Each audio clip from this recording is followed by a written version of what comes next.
हरे कृष्णा।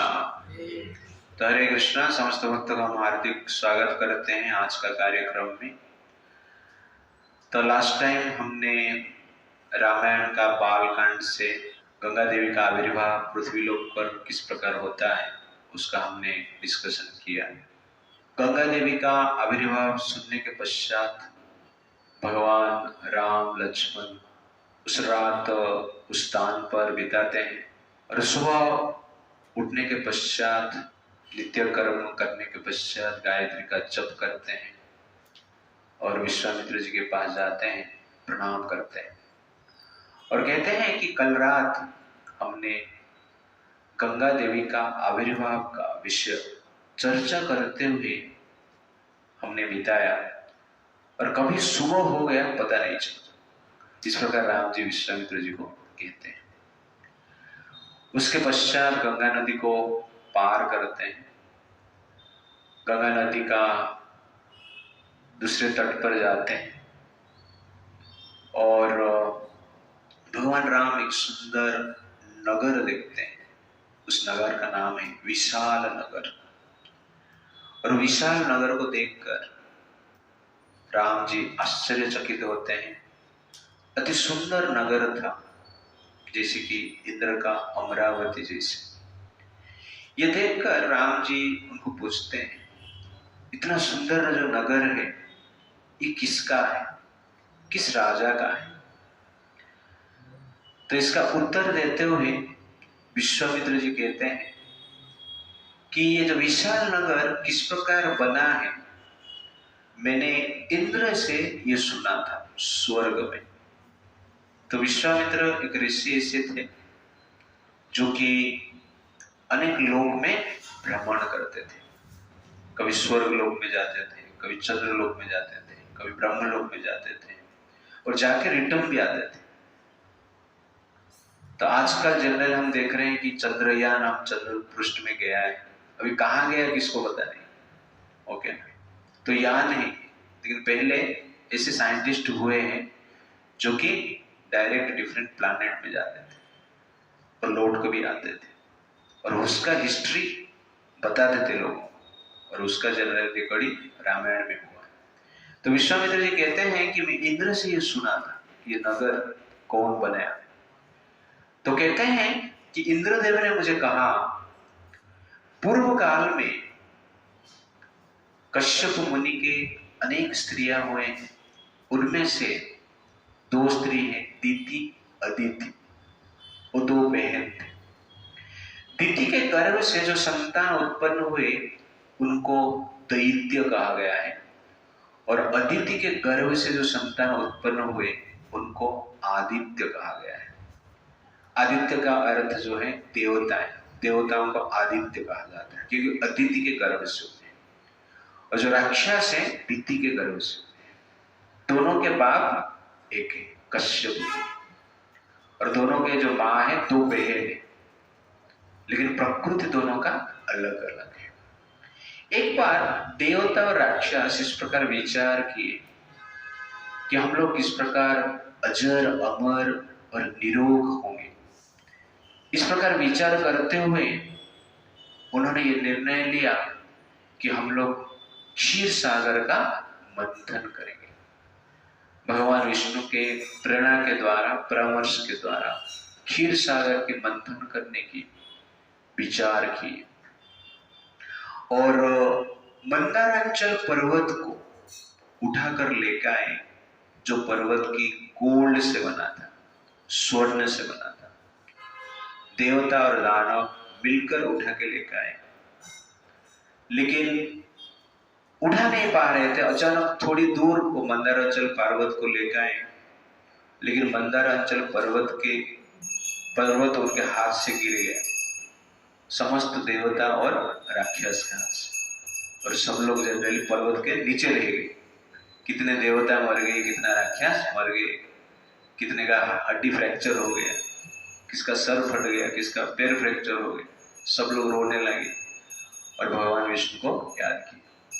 तो भगवान विष्णु वहां पर प्रकट होते हैं और अति सहज से पर्वत को उठा के साइड कर लेते हैं और समस्त देवता और राक्षस को भगवान शिव ग्लांस करते हैं तो सबका जो फ्रैक्चर है ठीक हो जाता है, जिसका सर फट गया रहेगा वो भी ठीक हो जाता है, जो मर गया रहेगा वो भी जिंदा हो जाता है। दैट इज भगवान विष्णु। उसके बाद तुरंत भगवान विष्णु क्या करते हैं, उस मंदारांचल पर्वत को गरुड़ के पीठ के ऊपर रखते हैं और सीधा समुद्र में लेके आते हैं। तो इस प्रकार क्षीर सागर में मंदारांचल पर्वत को रखे और पर्वत को, उस पर्वत के द्वारा क्षीर सागर का मंथन करना था। और मंथन करने के लिए वासुकी सर्प, वासुकी नाग उसको एक रस्सी के रूप में यूज किए। एक साइड में देवता खींच रहे थे और दूसरा साइड में दानव खींच रहे थे। आदित्य और दैत्य दोनों उस मंदारांचल पर्वत को इस वासुकी नाम का रस्सी के द्वारा खींच रहे थे। और मंदारांचल पर्वत ऐसे हिल रहा था जैसे दूध का मंथन करते हैं, आप लोगों ने देखा रहेगा, लेकिन डूब रहा था वो पर्वत। इसलिए सब लोग भगवान को प्रार्थना की कि भगवान पर्वत को डूबने से बचाइए। मंदारांचल पर्वत डूब रहा था और भगवान उस समय एक कछुआ का रूप धारण करते हैं। उस अवतार को कहा जाता है कच्छप अवतार। और उस अवतार के द्वारा भगवान उस पर्वत को सपोर्ट देते हैं, आधार देते हैं। और शास्त्र कहता है कि भगवान कच्छप अवतार में पानी के भीतर सो गए, कछुआ सो गए और देवता और दानव समुद्र मंथन कर रहे हैं। लेकिन पर्वत गिरने लगा साइड में, अब डूब रहा था, बाद में दोनों साइड से गिरने लगा तो बैलेंस खोने लगा। उस समय भगवान विष्णु को समस्त देवता और दानव प्रार्थना की, तुरंत भगवान और एक रूप धारण करते हैं जिनका नाम है अजीत। तो अजीत अवतार लेते हैं और उस रूप में भगवान उस पर्वत के ऊपर बैठते हैं और सहस्र बाहु के द्वारा उस पर्वत को क्या करते हैं, बैलेंस करते हैं। तो नीचे भगवान कछुआ अवतार में है, ऊपर अजीत के रूप में है और देवता दानव क्या कर रहे हैं, मंथन कर रहे हैं। तो इस प्रकार देवता और दानव समुद्र का मंथन कर रहे हैं। 1000 साल के पश्चात, 1000 वर्ष मंथन किए, उसके पश्चात समुद्र में से विष निकला। और जब विष निकला समस्त देवता और दानव आश्चर्यचकित हुए और भगवान विष्णु के शरण में गए। तो भगवान विष्णु समस्त देवताओं को लेकर भगवान शिव जी के पास जाते हैं और कहते हैं कि हे भगवान, हमने समुद्र का मंथन प्रारंभ किया परंतु पहले विष निकला और आप समस्त देवता में प्रथम देवता है, महादेव है, इसलिए सर्वप्रथम विष निकला, इसलिए सर्वप्रथम जो चीज निकला है, विष निकला है, सर्वप्रथम देवता आप है, इसलिए आपको इसको पान करना है। भगवान विष्णु के आज्ञा के द्वारा शिव जी अति आनंद के साथ उस विष को पान करते हैं, लेकिन पूरा पीते नहीं है, उस विष को लेके कंठ में रखते हैं। तो शरीर के भीतर भी नहीं लेते हैं और बाहर भी नहीं छोड़ते हैं, तो उनके जो कंठ है उसमें रोध कर देते हैं, रखते हैं। इसीलिए उनका कंठ विष के प्रभाव से नील हो गया था। इसलिए भगवान शिव जी का और एक नाम क्या है, नीलकंठ हुआ। उसके पश्चात फिर से मंथन प्रारंभ हुआ। फिर 1000 वर्ष के पश्चात उस समुद्र से अप्सराएं निकले। कितना अप्सराएं निकले? 60 करोड़ अप्सराएं, 60 करोड़ अप्सराएं और उनके अनेक सेविका जिसका की गणना नहीं कर सकते। और उनका नाम अप्सरा इसलिए हुआ, अप मतलब पानी, आप मतलब पानी। तो आप का रस से, क्षीर सागर का रस से उनका उत्पन्न हुआ, इसलिए उस सब स्त्रियां का नाम अप्सरा हुआ। पता चला अप्सरा का मीनिंग क्या है? अप से, अप का रस से, पानी का रस और क्षीर सागर का रस से वो निर्माण हुआ, उत्पन्न हुए, इसलिए उनका नाम क्या हुआ? अप्सरा। तो इस प्रकार 60 करोड़ अप्सरा का उत्पन्न उस क्षीर सागर से होता है।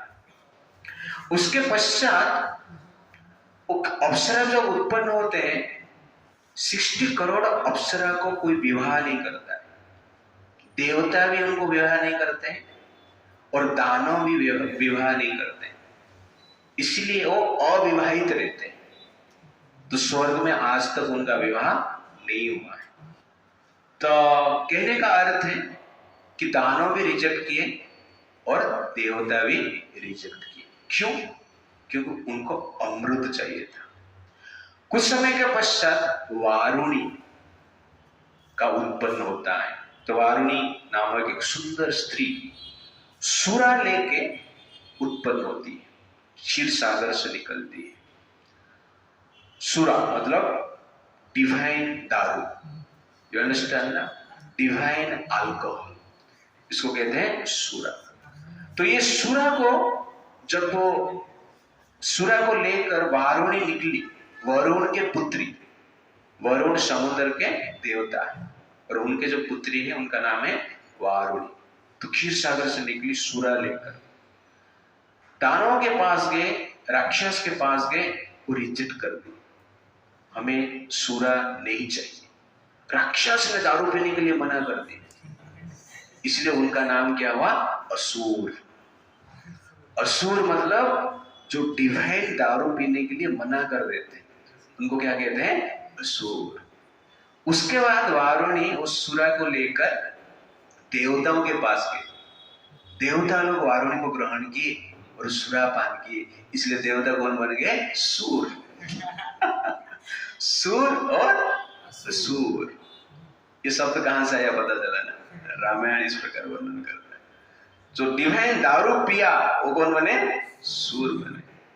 जो डिवाइन दारू नहीं पिया वो कौन बने? असुर बने। क्यों डिवाइन दारू नहीं पी? उनको पता है इसमें नशा कम है। ये ब्रांडेड नहीं है, यू अंडरस्टैंड ना? उनको देसी चाहिए, देसी। तो स्पेशल दारू नहीं चाहिए। सुरा को रिजेक्ट किए, इसलिए उनको क्या कहा गया? उस समय के बाद असुर कहा गया।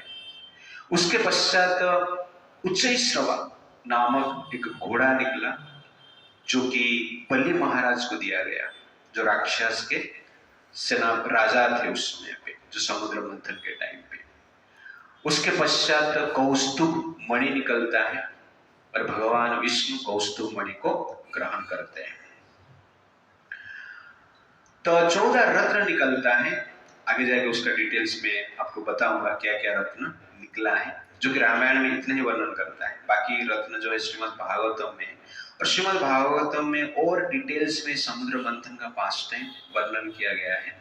उसका हम भागवतम जब डिस्कशन करेंगे उस समय पे देखेंगे।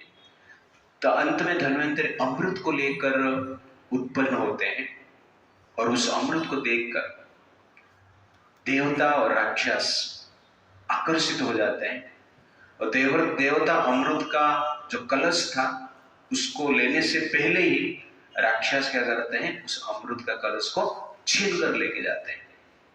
और भगवान विष्णु उसके पश्चात मोहिनी का रूप धारण करते हैं, और मोहिनी को देखकर जो राक्षस थे आकर्षित हो जाते हैं। हाथ में उनका अमृत का बर्तन है और सामने कौन है? मोहिनी रूप है। और भगवान का मोहिनी रूप को देखकर राक्षस भूल गए कि उनके हाथ में अमृत है, और राक्षस मोहिनी को कहते हैं कि हमारे हाथ में तो अमृत है, हम पी नहीं पा रहे। परस्पर के बीच में झगड़ा कर रहे हैं कि पहले कौन पिएगा। इसलिए हमें लग रहा है आप ही एक श्रेष्ठ स्त्री हैं, जो कि बिना भेदभाव से बांट सकते हैं। संसार में दूसरा कोई नहीं दिख रहा है, बाकी कोई भेदभाव कर सकता है, लेकिन आपको देख के ऐसा लग रहा है आप बिना भेदभाव से कर सकते हैं कार्य। तो ये बोलकर मोहिनी को उस अमृत का जो बर्तन है, पात्र है, दे देते हैं, और मोहिनी उस पात्र को लेते हैं, देवता को एक साइड में बिठाते हैं और दानव को एक साइड में बिठाते हैं। और देवताओं को अमृत पिलाते हैं।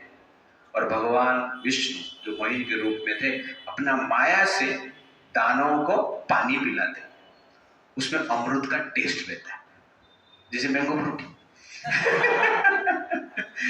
मैंगो फ्रूटी जो रहता है ना, मैंगो नहीं होता है लेकिन उसका टेस्ट रहता है। आजकल इसको कहते हैं essence, essence, flavour, flavour, okay ना। अमृत का फ्लेवर रहता है। लेकिन अंत में जो राहु है उसको पता चल जाता है, तो राहु क्या करता है, देवताओं के साइड में आके बैठ जाता है और भगवान उसको ओरिजिनल अमृत पिलाते हैं। लेकिन उसके साइड में सूर्य और चंद्र बैठे हुए रहते हैं, उनको पता चल जाता है कि राहु ने अमृत पी लिया, तो भगवान को इशारा करते हैं। तो भगवान विष्णु का रूप धारण करते हैं और राहु का सर को काट देते हैं। तो जो सर है वो क्या बन गया, राहु बन गया, और जो शरीर है क्या बना, केतु बना। इस प्रकार राहु केतु करके दो प्लैनेट हुए। ये पास्ट टाइम अलग है। उसके पश्चात समस्त जो दानव अभी तक जो पी रहे थे, उनको लग रहा था कि अमृत पी रहे थे, लेकिन पानी ही पी रहे थे। उनको गुस्सा आया और देवता दानवों के बीच में एक बड़ा युद्ध होता है। और उस युद्ध में देवता क्या करते हैं, दानवों को मार मार के भगा देते हैं, परास्त कर देते हैं। कुछ दानव मर जाते हैं तो कुछ दानव भाग जाते हैं, पाताल में जाकर छुप जाते हैं। और देवता अमृत पान करके क्या बनते हैं, स्ट्रॉन्ग बन जाते हैं, अमर बन जाते हैं। तो ये जो अमृत पान किए हैं, अमर का अर्थ ये नहीं कि कभी उनका मृत्यु नहीं होगा, उनका जो लाइफ स्पान है बढ़ जाता है, दीर्घायु हो जाता है, अनेक युग तक वो जीते हैं। दैट इज एग्जैक्टली अमृत का प्रभाव है। लेकिन मृत्यु सबका निश्चित है, इट्स लाइक दैट। तो ये पास्ट टाइम से कुछ लेसन हम आज देखेंगे। क्या लेसन ले सकते हैं, समुद्र मंथन लीला से। तो यहाँ पर जैसे कि हमने देखा कि किस प्रकार भगवान मंदार पर्वत को उठाने के लिए मदद की, देवता राक्षस को जीवित भी किए, कछुआ रूप धारण करके मंदारांचल पर्वत को सपोर्ट दिए, अजित रूप धारण करके उसका बैलेंस हैंडल करते हैं, और अंत में जो अमृत मिलता है वो भी बांटते हैं। और जो अमृत लेके आते हैं, धन्वंतरी भगवान लेके आते हैं, जो कि भगवान विष्णु का एक अवतार है। यस, भगवान के हेल्प के बिना हम कुछ नहीं कर सकते हैं। तो आज का टॉपिक हमारा क्या था ना, मंथन। और यहां पर समुद्र का मंथन हो रहा है। तो मनुष्य जीवन मिला है मंथन करने के लिए। किसका मंथन, चित्त का मंथन, चेतना का मंथन।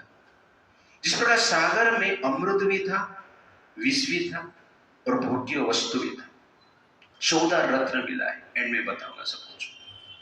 तो ठीक उसी प्रकार ये चेतना में भोग की इच्छा है और त्याग की भी इच्छा है, विष भी है और अमृत भी है, मनुष्य का विचार है चेतना।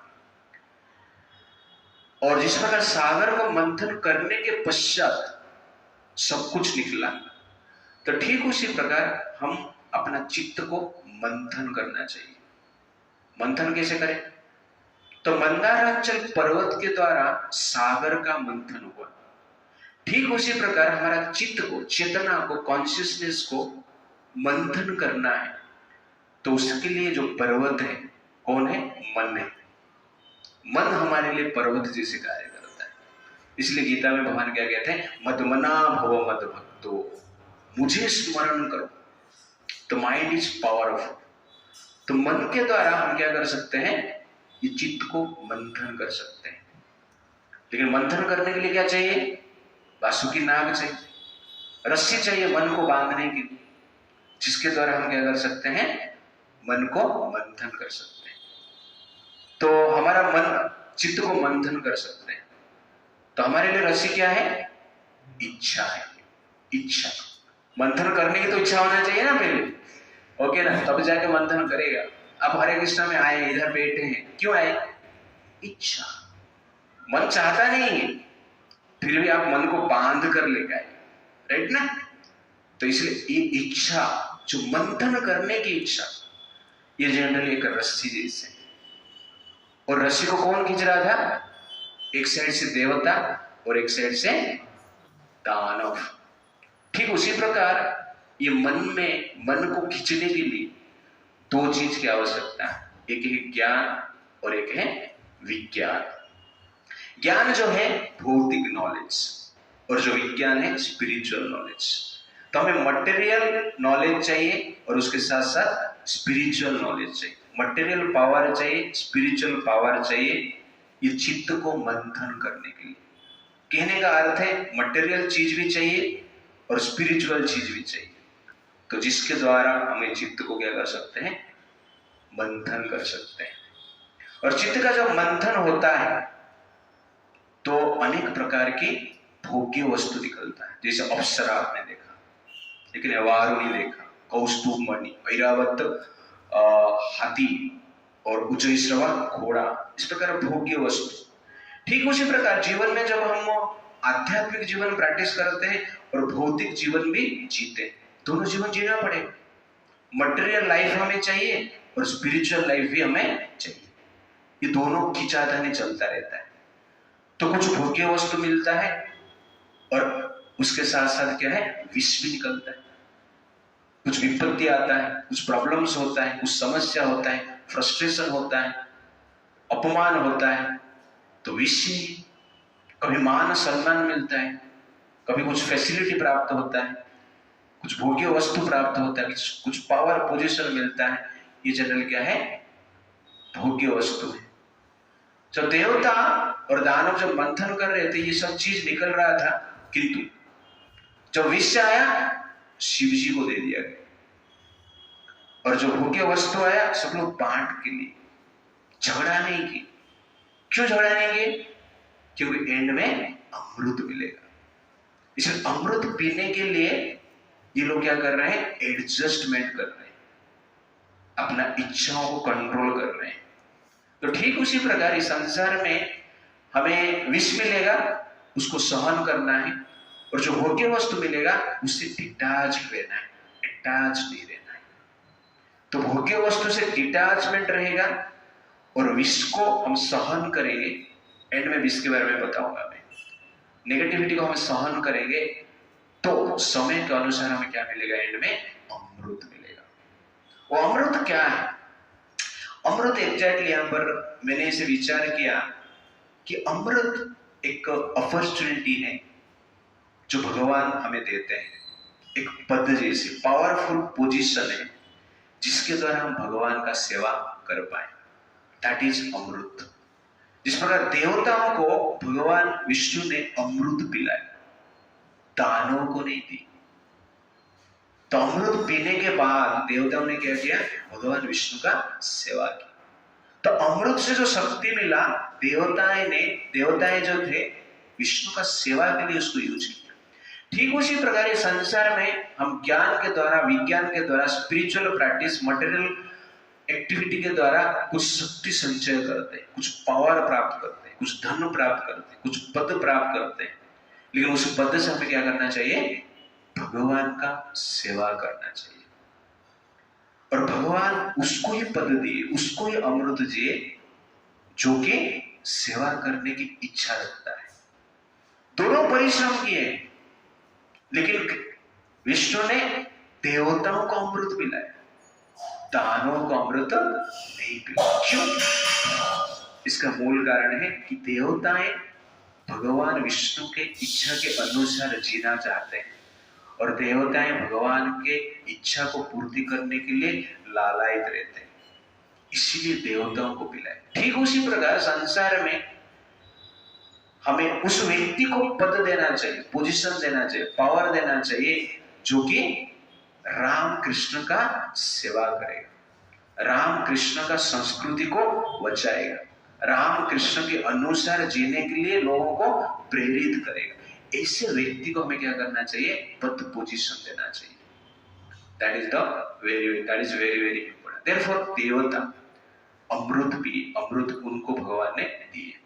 तो इस प्रकार कहा जाता है कि देवता मीन्स दुख में डूबो मत, सुख में फूलो मत, जीवन में भगवान को भूलो मत। दैट इज एक्चुअली क्या है, देवता। दुख में डूबना नहीं, सुख में फूलना नहीं, और भगवान को कभी भूलना नहीं। दैट इज देवता। राक्षस उल्टा, सुख में क्या है, फूलते, दुख में डूबते, और भगवान को कभी याद ही नहीं करते। दैट इज एक्चुअली क्या है, राक्षस। जो ऐसे करता है, सुख में फूलता नहीं है, अहंकार नहीं करता है, दुख में डूबता नहीं है, निराश नहीं होता है, सुख और दुख में भगवान को स्मरण करता है, उसको भगवान क्या करते हैं, अमृत पिलाते हैं। That is very very important. इसलिए भगवान ने राक्षसों को अमृत नहीं दिए, बट देवताओं को अमृत पिलाए। तो इस प्रकार हमारा चित्त का मंथन हमें करना चाहिए, और एंड में भगवान की कृपा से इस संसार में अमृतमय हम जीवन जिएंगे, सुखमय जीवन जिएंगे, और उसके साथ साथ अंत में अमृतत्व को प्राप्त करेंगे, भगवान के पास जाएंगे, वैकुंठ में प्रवेश करेंगे। That is very very important. Second lesson, कभी कभी चीटिंग भी एक प्रकार की अस्त्र है। चीटिंग करना पाप नहीं है, कभी कभी, ओके। चीटिंग को भी एक अस्त्र के रूप में ग्रहण करना चाहिए। जैसे विष है, मेडिसिन है, जो भी मेडिसिन आप खाते हो क्या है, विष। लेकिन प्रॉपर क्वांटिटी में आप लेते हो, वो आपके लिए क्या है, अमृत है। तो विष का भी यूटिलिटी है, तो ठीक उसी प्रकार चीटिंग का भी यूटिलिटी है।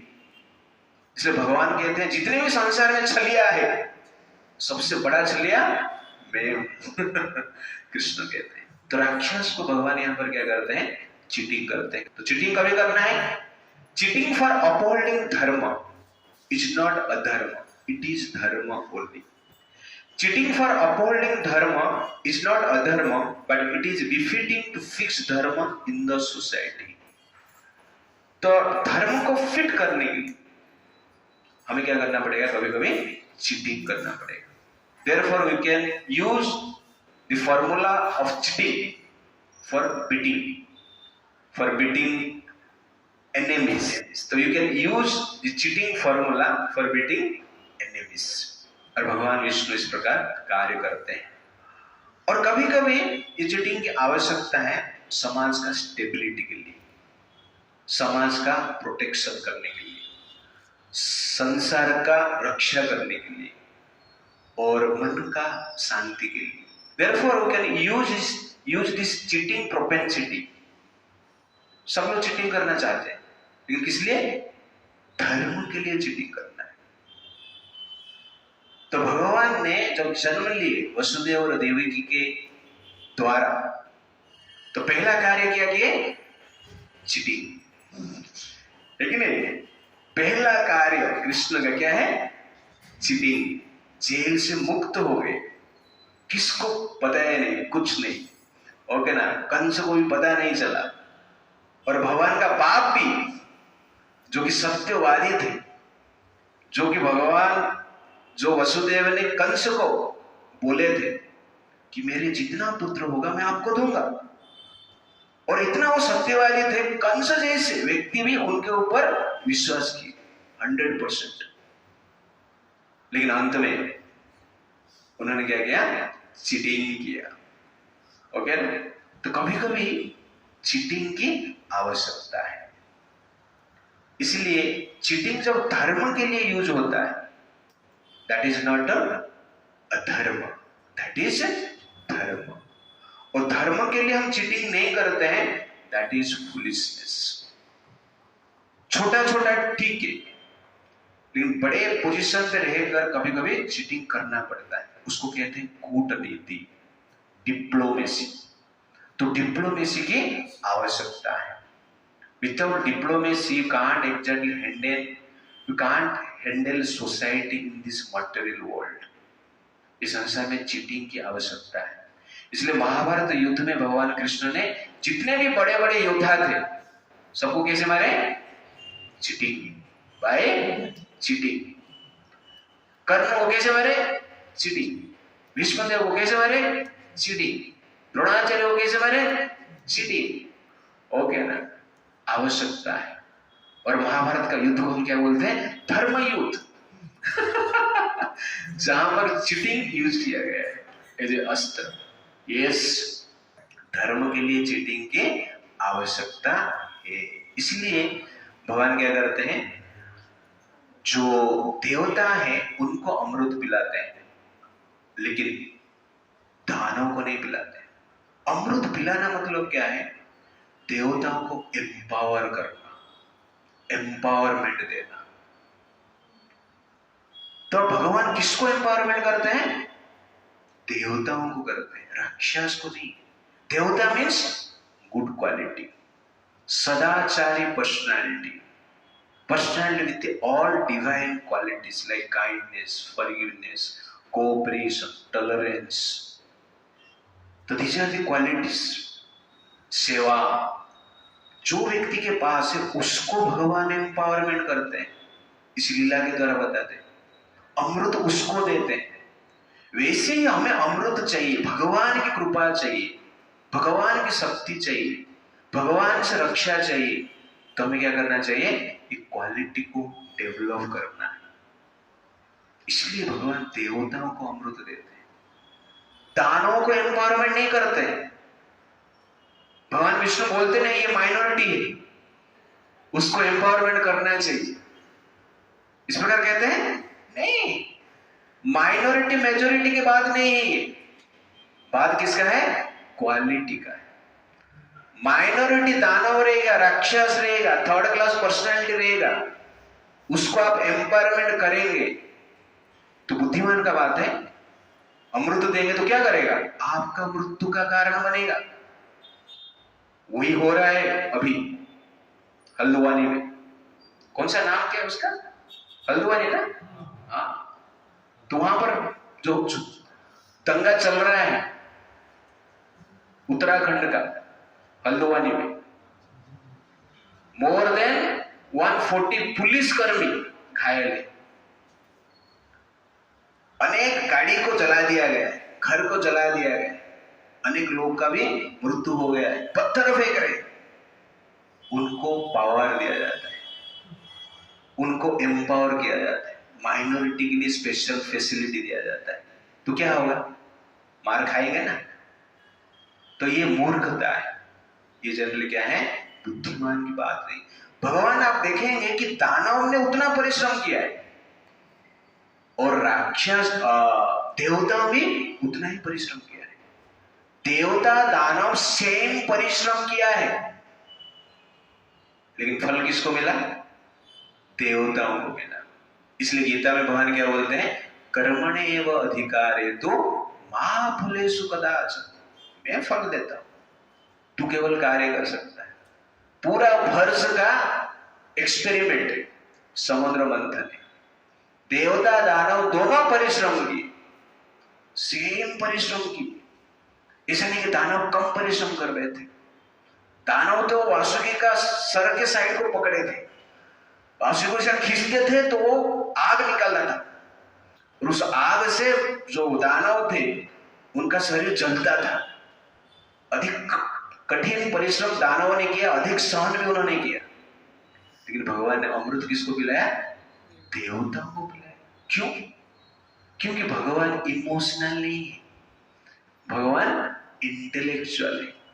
कभी कभी हम इमोशनल हो जाते हैं, अरे ये भी परिश्रम किया है, उसको भी थोड़ा अमृत एक ड्रॉप पिला देना चाहिए। एक ड्रॉप भी नहीं दिया। You understand? कोई गलती से पी लिया तो उसको भी छोड़ा नहीं, उसको भी मार दिए। Therefore God is not emotional always. He is emotional for devatas, for devotees, but God is always intellectual for demons. तो आजकल समाज में माइनॉरिटी मेजोरिटी इस प्रकार करके लोग इमोशनल हो जाते हैं, पॉलिटिशियंस इमोशनल हो जाते हैं, और उसके द्वारा जनरली क्या करते हैं? बहुत प्रकार की अनर्थ कार्य करते हैं। क्योंकि एक दानव को जब आप एम्पावर करते हो, आप एग्जैक्टली समाज का डिस्ट्रक्शन करने के लिए बीज डालते हो। जिस हल्द्वानी की बात हम कर रहे हैं ना, वहां पे 4500 घर है, 50,000 से ज्यादा पॉपुलेशन है, हर परिवार में 12-12 सदस्य है, और वहां पर इसलिए दंगा हो रहा है। अब सोचो आगे जाके भारत का हालत क्या होगा। इस प्रकार आप विचार करो।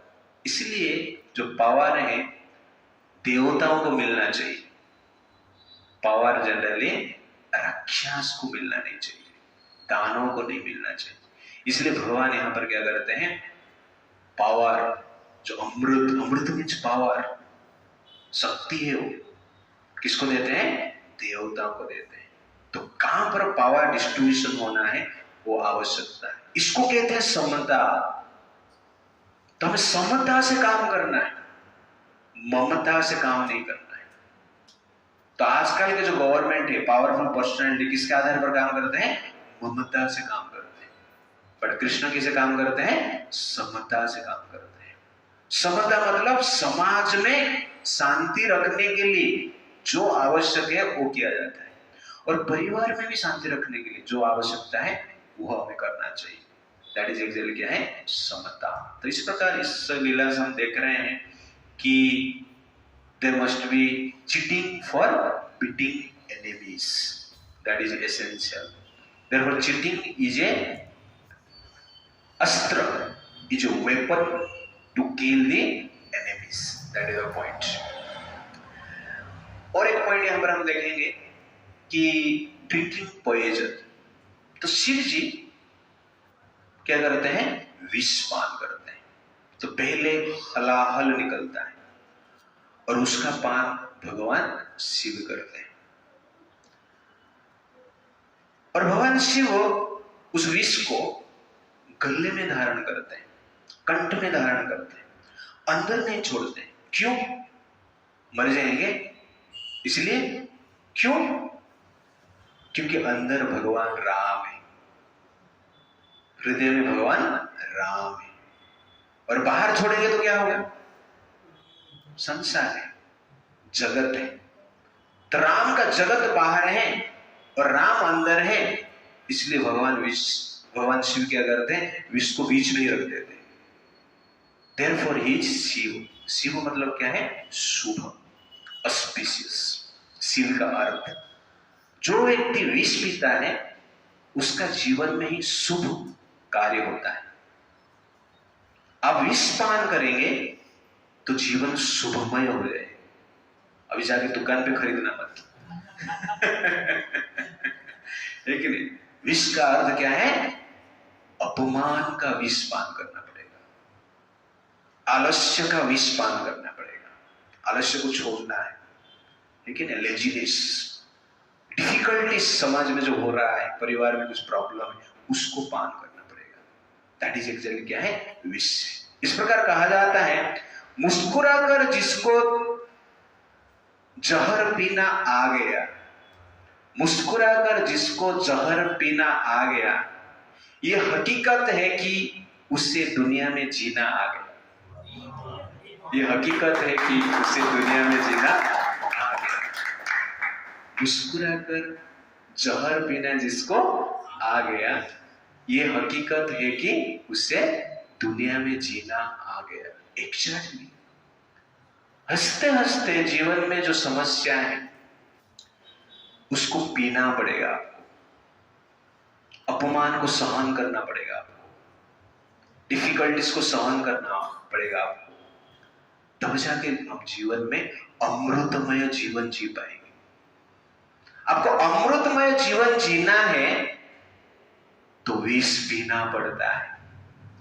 अमृत पीकर आप अमृतमय जीवन जी नहीं पाएंगे, लेकिन विष पीकर आप अमृतमय जीवन जी पाएंगे। इसलिए वासना जो है हमारे लिए विष, लस्ट विष है, क्रीड विष है, अहंकार विष है, ईर्ष्या विष है, नेगेटिविटी विष है, उसको सहन करना पड़ेगा। और भगवान शिव ने विष क्यों पान किया, क्योंकि भगवान विष्णु ने कहा, और विष्णु को प्रेम करते हैं, और जो जिसको प्रेम करता है उसके लिए विष पी लेता है। जहां पर प्रेम है वहां पे विष पीना आसान है, और जो विष पी पाएगा वो ही वास्तव में प्रेम कर पाएगा। इसलिए जो विष पीता है वो कौन है? प्रेमी। जो विष नहीं पी पाता है वो कौन है? कामी। इसलिए आपको प्रेमी बनना है तो क्या करना पड़ेगा? विष पीना पड़ेगा।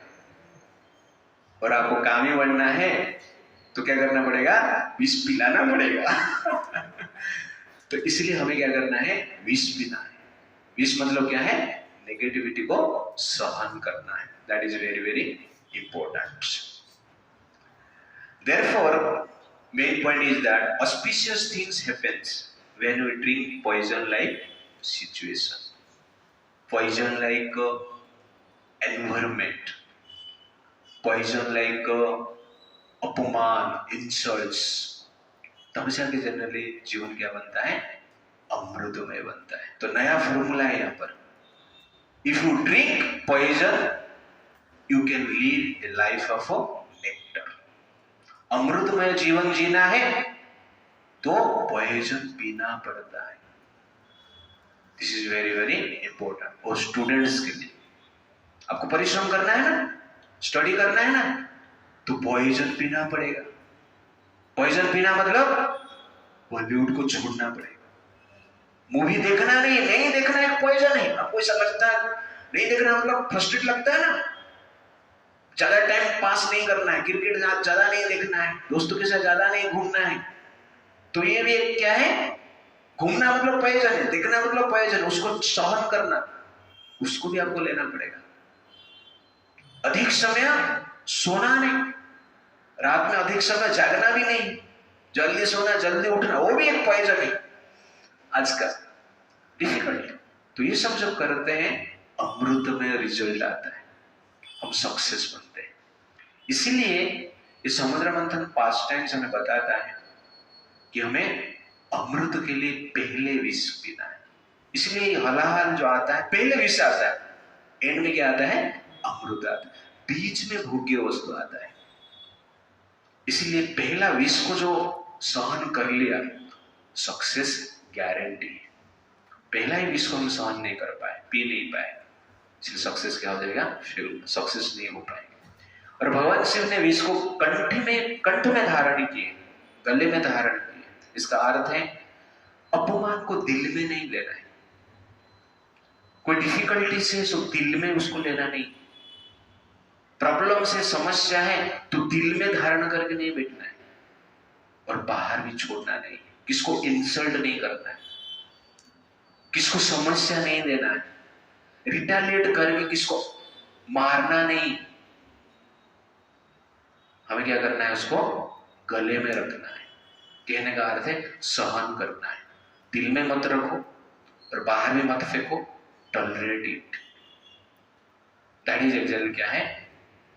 इस प्रकार लाइफ हम जीते हैं तो निश्चित रूप से हमारा जीवन ऑस्पिशियस बनता है। तो 14 रत्न है, लास्ट पॉइंट।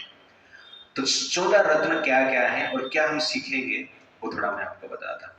तो पहला है हलाहल आता है, जो कि हमने डिस्कशन किया है। पॉइजन आता है, तो अपमान नामक पॉइजन हमें पीना है। आलस्य नामक पॉइजन हमें पीना है सक्सेस के लिए। जो विष पान करता है उसको क्या मिलता है? वो अपना प्रतिभा को ठीक ठाक यूज कर पाता है। तो समुद्र मंथन से पहले विष आया, उसके पश्चात कामधेनु गाय है। तो कामधेनु गाय का एक स्पेशल प्रतिभा है, कुछ भी उससे प्राप्त आप कर सकते हैं। ठीक उसी प्रकार हमारे पास कुछ स्किल है, कुछ एबिलिटी। विष पान नहीं करेंगे, स्किल और एबिलिटी को हम यूज नहीं कर पाएंगे।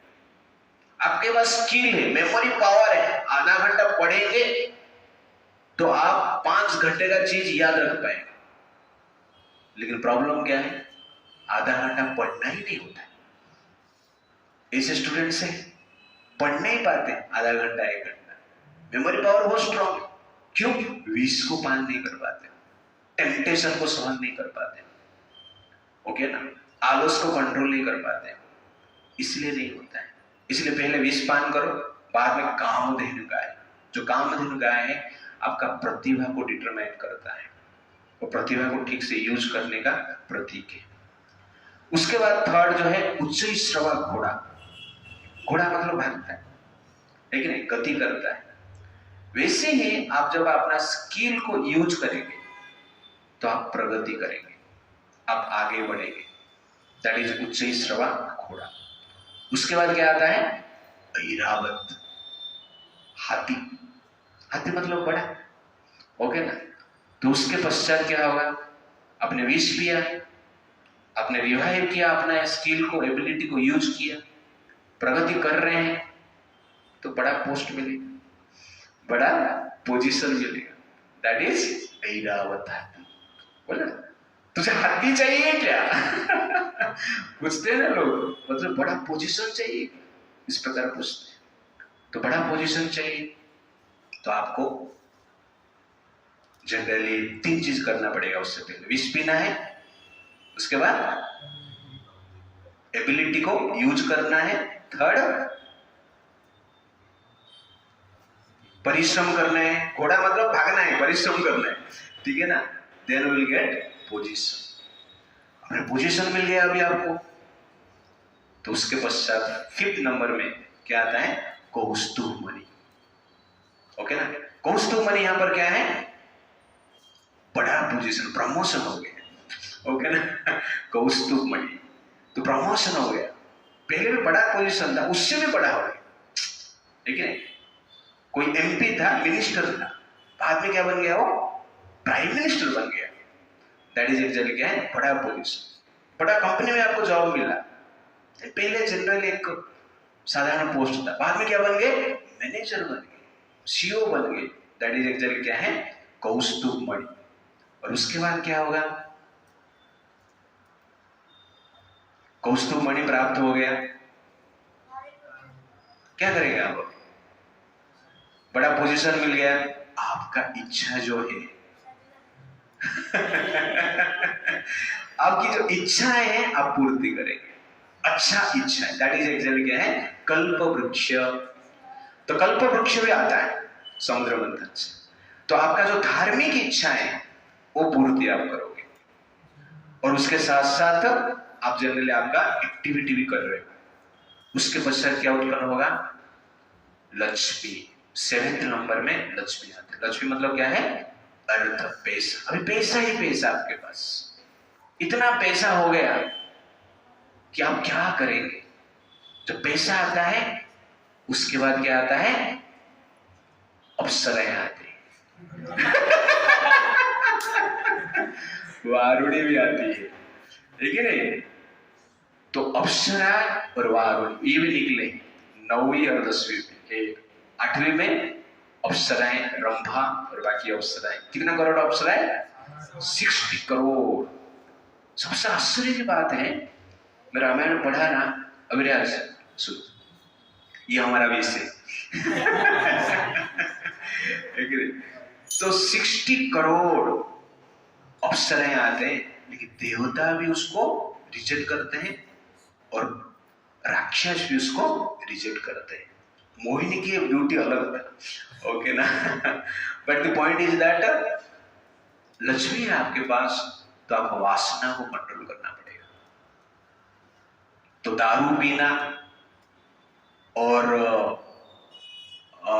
अप्सराओं के साथ घूमना, आजकल के ज्यादातर जो बड़े बड़े रिच क्लास पर्सनैलिटी है, अधिकांश, सब लोग नहीं है, अच्छे लोग भी है संसार में, ओके ना। तो रिच पर्सनैलिटी है, ये 2 कार्य करते हैं, दारू पीते हैं और अप्सराओं के साथ घूमते हैं, और कुछ नहीं।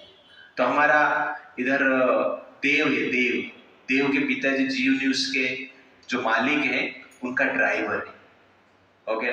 तो क्या करते हैं, मैं पूछता था, बोलो बड़े लोग क्या करते हैं, थोड़ा आप बताइए। तो दिन रात वो गाड़ी चलाते हैं, कभी कभी घर पे 3-4 दिन तक आते ही नहीं। और ये लोग क्या करते हैं, जो बड़े लोग हैं, डेली उनका पार्टी रहता है, डेली पार्टी करते रहते हैं, डिफरेंट प्लेसेस में जाकर, डिफरेंट पर्सनालिटी के घर पे जाकर, और उसमें नाच गाना चलता रहता है, दारू पीते हैं, सुबह 6 बजे सोते हैं, शाम को 3 बजे उठते हैं, ऑफिस जाते हैं। इस प्रकार एक्टिविटी जनरली ज्यादातर बड़े लोग करते हैं, ज्यादा पैसे है जिसके पास। इसलिए लक्ष्मी आया तो आपको अप्सरा और वारुणी, वासना को कंट्रोल करना आवश्यक है। ये दोनों आप कंट्रोल कर पाते हैं तो 10वां, तो 10th जो चीज मिला क्या है? चंद्र। चंद्रमा का उत्पन्न क्षीर सागर से हुआ है। उससे पहले चंद्रमा नहीं आया था, चंद्रमा था नहीं। तो क्षीर सागर से चंद्रमा आते हैं। और चंद्रमा क्या है? कूल, ठंडा है। आपके पास पैसा है, पावर है, पोजीशन है, आपने विष पी लिया है, वासना से बच गए हैं, वासना आपको एजिटेट नहीं कर पाता है, तो क्या है? Cool, cool mind. लेकिन तब चंद्र जैसे आप जी पाओगे। चंद्र शब्द जो है चंदन शब्द से आया है, और चंदन से चंद्र आया। चंदन क्या है? ठंडा है। तो इस प्रकार आप जीवन जीते हैं तो आपका जो मन है शांत रहेगा, सुखमय आप जीवन जी पाएंगे। उसके पश्चात 11वां चीज निकला है पारिजात।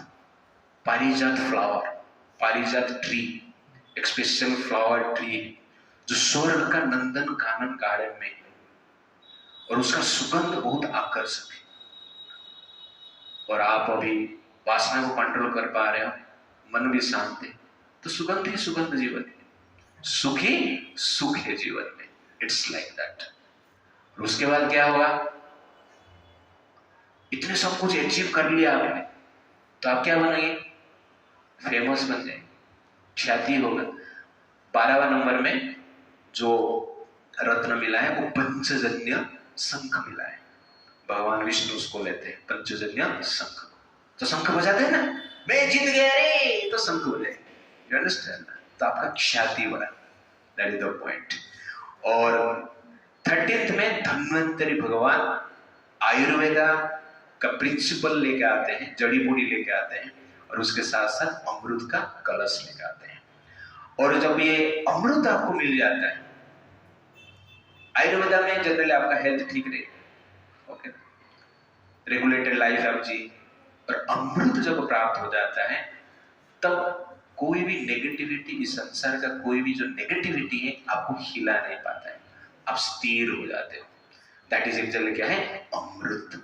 तो अमृत का पोजीशन में जो आते हैं, अमृतमय सिचुएशन में जो आते हैं, वो नेगेटिव प्लेस में भी रहेंगे लेकिन नेगेटिविटी उनको इफेक्ट नहीं कर पाएगा। दैट इज एक्चुअली क्या है? अमृतमय सिचुएशन। तो इस प्रकार लाइफस्टाइल हमें क्या करना चाहिए? जीना चाहिए। तो ये समुद्र मंथन का पास्ट टाइम से 14 रत्न से हमें ये सीख मिल रहा है किस प्रकार विश्व से अमृत तक पहुंचना है।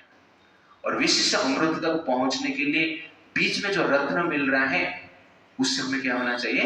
डिटैच्ड होना चाहिए। और उसके साथ साथ अनेक प्रकार का सीख जनरली हम यहाँ पर लिए। तो अमृत मिलने के पश्चात देवताएं अमृत प्राप्त कर लेते हैं, तो राक्षस और देवताओं के बीच में युद्ध होता है और राक्षस परास्त हो जाते हैं, अनेक राक्षस मर जाते हैं। जो दीदी है वो कश्यप मुनि के पास जाती है और कहती है कि अदिति के बेटे मेरे बेटे को मार दी, अनेक जो पुत्र है उनका वध किए और कुछ बचे हैं। इस सबका मूल कारण इंद्र है, इसलिए मैं इंद्र को मारना चाहता हूं और मुझे इंद्र को मारने के लिए पुत्र चाहिए और आपको पुत्र देना होगा। तो कश्यप मुनि कहते हैं इंद्र को मारने के लिए जो शक्ति है वैसे शक्तिवान शक्तिशाली पुत्र आपको चाहिए, तो आपको 1000 वर्ष तक एक व्रत करना पड़ेगा। उस 1000 वर्ष तक आप व्रत करेंगे तो इंद्र को मारने की शक्ति रखने वाला एक पुत्र आपको मिलेगा। तो दीदी के मन में प्रतिशोध लेने की इच्छा इतना प्रबल होती है, बोलती है मैं व्रत करूंगी। उसके बाद कश्यप मुनि कहते हैं लेकिन उस व्रत में अनेक प्रकार का नियम है और सबसे बड़ा नियम है कि आप किसको ईर्ष्या नहीं करना होगा, आप ईर्ष्या को छोड़ना पड़ेगा, तब जाके इसका फल मिलेगा। दीदी कहती है ईर्ष्या को भी मैं छोड़ेगी, आप मुझे व्रत बताइए। कश्यप मुनि उस व्रत का विधान बताते हैं और दीति को कहते हैं इस व्रत को पालन कर। तो दीति कुशप्लव नामक तपोवन में हिमालय में जाती है और तपस्या करती है। दीति का सेवा करने के लिए वहां पर इंद्रदेव आते हैं। ये व्रत किस लिए है? इंद्रदेव को मारने के लिए। देखो कैसा सिचुएशन। और इंद्रदेव दीति का सेवा करने के लिए आते हैं। इंद्र को पता है कि दीति के गर्भ से जब पुत्र उत्पन्न होंगे मुझे मारेंगे, इसलिए इंद्रदेव ये मेंटालिटी से आता है कि दीति के गर्भ में प्रवेश करके उस पुत्र को ही मार दूंगा। इस प्रकार विचार करके वो आते हैं। इंद्र के मन में ईर्ष्या है, बाहर सेवा भाव है। दीति का सेवा करते हैं। दीति बोलेंगे अरे लकड़ी लेकर आते, लकड़ी लेकर आते, दूध लेकर आते, कंदमूल चाहिए लेकर आता है, बैठने के लिए कुशाग्रास का मैट चाहिए वो भी लेकर आते, घर झाड़ू करते। इंद्रदेव एक परिचारक के रूप में सेवा करते हैं, एक सेवक के रूप में। इस प्रकार अनेक वर्ष सेवा करते हैं। 1000 वर्ष के लिए 10 वर्ष बाकी था। उस समय पे दीति एक दिन इंद्र को कहते हैं कि मैंने आपको मारने के लिए पुत्र प्राप्त करना चाहा, किंतु मेरे हृदय में आपके प्रति अभी कोई ईर्ष्या भाव ही नहीं है। आप मेरे पुत्र जैसे, इसलिए आप चिंता करने की जरूरत नहीं है। मेरे पुत्र जन्म होने के पश्चात मैं उनको समझाऊंगा, ट्रेनिंग दूंगा, आपको मारेंगे नहीं, आपका भाई बन के रहेंगे, इसलिए आप टेंशन मत लो। इस प्रकार वो कहते हैं।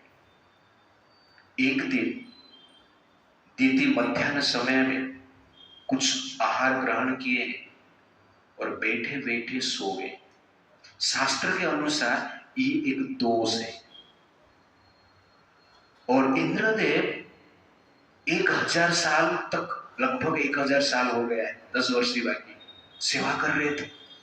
किस लिए? दोष ढूंढ रहे थे। एक दोष मुझे मिल जाएगा और उस दोष के बल से मैं अपना योगिक पावर से उसके दीति के गर्भ के भीतर प्रवेश करूंगा और ये जो पुत्र उत्पन्न होने वाले हैं उनको ही मार दूंगा। तो कहने का अर्थ है, ये दोष देखकर इंद्रदेव क्या करते हैं? दीति का गर्भ में प्रवेश करते हैं और उनके गर्भ उनको मारते। एक बच्चा रहता है, एक ही गर्भ रहता है, उनको अपना वज्र से मारते हैं। उस वज्र से जो बच्चे थे, एक जो एम्ब्रियो था, गर्भ था, 7 गर्भ बन जाता है, 7 संतान हो जाता है। फिर 7 संतान को फिर एक बार प्रहार करते हैं तो हर एक से और 7 होता है। वैसे 49 बच्चे होते हैं। कितना? 49 बच्चे। एक ही बच्चा था, लेकिन इंद्र का वज्र से प्रहार से 49 बच्चे हो जाते हैं। इंद्रदेव देखता है, बाप रे, एक को मारने के लिए आया था, 49 हो गए, 49 मिलके मेरा तो वाट लगा देंगे। डर के इंद्र क्या करते हैं? बाहर आ जाते हैं और दीति इंद्र को देखकर हंसते। तो कहते इंद्र चिंता मत कर, ये जो 49 बच्चे आएंगे बाहर, मैं तुमको ही देने वाला हूं। इनको 49 बच्चों को क्या कहा जाता है? 49 मरुदस कहा जाता है। 49 प्रकार की हवा है संसार में, पवन है। कितने प्रकार के? 49 प्रकार की, 49। ये साइंस है सब। और उसमें से नाम भी दिया गया है रामायण में। 7 प्रकार के जो पवन है, आवह, प्रवाह, संवह, उद्वह, ववह, परिवह, प्रभाह, ये 7 प्रकार है वायु। और इनके एक एक गण रहता है जिसमें 7 ग्रुप का रहता है। तो आवाह जो है उसमें 7 प्रकार की वायु रहता है, प्रवाह जो है उसमें भी 7 प्रकार के रहता है। इस प्रकार के 7 ग्रुप में 49 प्रकार के वायु रहते हैं। और ये वायु पूरा संसार में फैले। तो पहले जो ग्रुप है अवाह वायु जो है वो ब्रह्मलोक में, प्रवाह जो है वो देवलोक में, और संभव जो है वो अंतरिक्ष में, और बाकी जो चार प्रकार की पवन है इंद्रदेव अपने पास रखे, जहां पर जरूरत है वहां पर भेजते हैं, उसको हम साइक्लोन कहते हैं। और प्रलय के समय पे वो वायु भी जनरली प्रवाहित होते हैं। इस प्रकार 49 वायु आते हैं। इंद्रदेव इस संतान जन्म होने के पश्चात दीति उनको दे देते हैं, और दीति उनको लेके स्वर्ग में, इंद्रदेव उनको लेके स्वर्ग में जाते हैं। ये एक सुंदर पास टाइम है जिसपे कि हमने एक सुंदर सीख मिल रहा है कि दीति ने ईर्ष्या के कारण इंद्र को मारने की प्रयास की, किंतु 1000 साल का व्रत किया। क्या है व्रत, पता है? कश्यप मुनि कहते हैं कि भगवान विष्णु का आपका सेवा करना है 1000 साल, ईर्ष्या को त्याग करते हुए।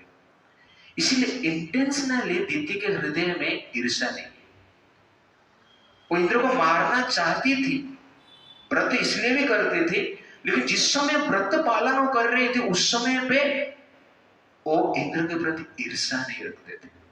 इसलिए इंद्र उनका सेवा कर रहे थे, लेकिन इंद्र के प्रति उनका ईर्ष्या नहीं था।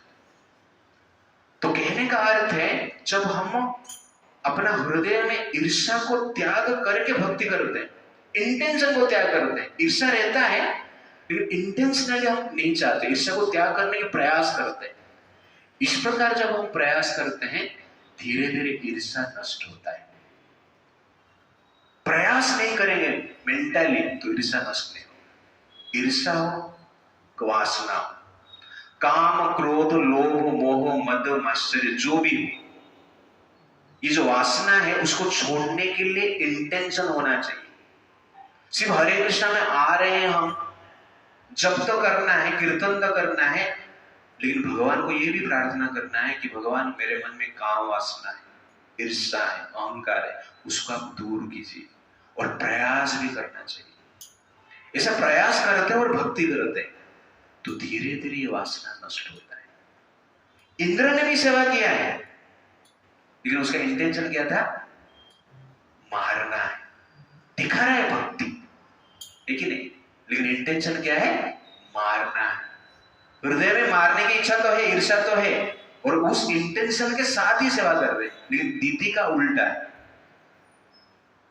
मारने की इच्छा से कर रहे हैं ये व्रत, लेकिन जब व्रत कर रहे हैं उस समय भी मारने की इच्छा नहीं। देखेंगे बाद में जब इंद्र आते हैं उनका सत्कार करते हैं, उनको ही अपना परिचारक रखते हैं।